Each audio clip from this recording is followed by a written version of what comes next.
ভারতের গণতান্ত্রিক যুব ফেডারেশন এবং উপজাতি যুব ফেডারেশন উদয়পুর বিভাগীয় কমিটির উদ্যোগে রাজ্যব্যাপী গণ আন্দোলন গড়ে তোলার লক্ষ্যে 3 দফা দাবিতে প্রতিবাদে রাস্তায়।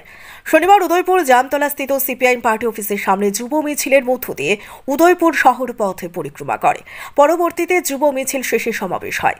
ডিওয়াইএফআই রাজ্য কমিটির সদস্য শুভ চক্রবর্তী বক্তব্য রাখতে গিয়ে রাজ্যে বেকারত্বের ক্রমবর্ধমান সমস্যা তুলে ধরেন। বেকারত্বের সমস্যা দিন দিন খারাপ হচ্ছে।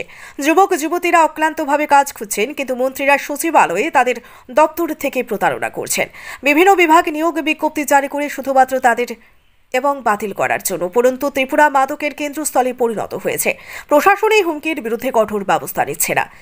ডিওয়াইএফ 3টি মূল পয়েন্টের দাবিতে বিভাগীয় কমিটির প্রতিবাদ মিছিলের আয়োজন করে। বিক্ষোভটি উল্লেখযোগ্য মনোযোগ আকর্ষণ করেছে। অংশগ্রহণকারীরা কর্মসংস্থানের দাবিতে আইনের শাসন পুনঃপ্রতিষ্ঠান করতে, নেশার বিরুদ্ধে কঠোর ব্যবস্থা কার্যকর করতে অবিলম্বে পদক্ষেপের আহ্বান জানায়। এসব সমস্যার সমাধানে দ্রুত এবং কার্যকর পদক্ষেপ নিতে প্রশাসনের কাছে মিছিলটি একটি সুস্পষ্ট বার্তা। ওই সময়ে 2018 সালে রাজ্যে 7 লক্ষ বেকার আছে, 7 লক্ষ বেকার, তারাই সংখ্যা নির্ধারণ করলেন, তারাই প্রতিশ্রুতি দিলেন রাজ্যের ওই 7 লক্ষ বেকার যুবকদের করে রোজগারের ব্যবস্থা করবেন।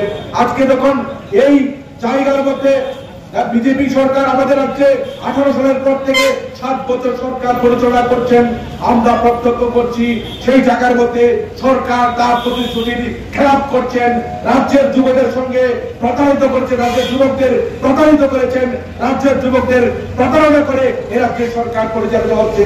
কর্মসংস্থানের সমস্ত সুযোগ বন্ধ করে দিয়ে এই রাজ্যের সরকার সে জায়গার মধ্যে রাজ্যের এই বিজেপি জমানার কয়েকজন যারা মাতব্বর আছেন, তারা রাজ্যে লুট বাণিজ্য চালাচ্ছেন, অধিকাংশ যারা বিজেপি করেন এরকম সংখ্যাও আছেন, তারাও আজকে সে জায়গার মধ্যে কাজের সুযোগ পাচ্ছেন না, কর্মসংস্থানের সুযোগ পাচ্ছেন না। ফলে যারা বিজেপি করেন তাদের ঘরে শিক্ষিত যুবক, যারা কংগ্রেস করেন তাদের ঘরে শিক্ষিত যুবক, আমরা যারা ডিওয়াইএফ করি, বামপন্থী আন্দোলনে বিশ্বাস করি, আমরা যারা আছি, আমাদের ঘরের যুবকরা যেই কর্মসংস্থানের জন্য দাবি করছে, জীবন যন্ত্রণায় ভুগছে, আমরা মনে করছি সমস্ত অংশের এই যুবকদের জীবন যন্ত্রণা একই রকম। সমস্ত অংশের ব্যুরো রিপোর্ট, সত্যের খোঁজে 24 ঘন্টা।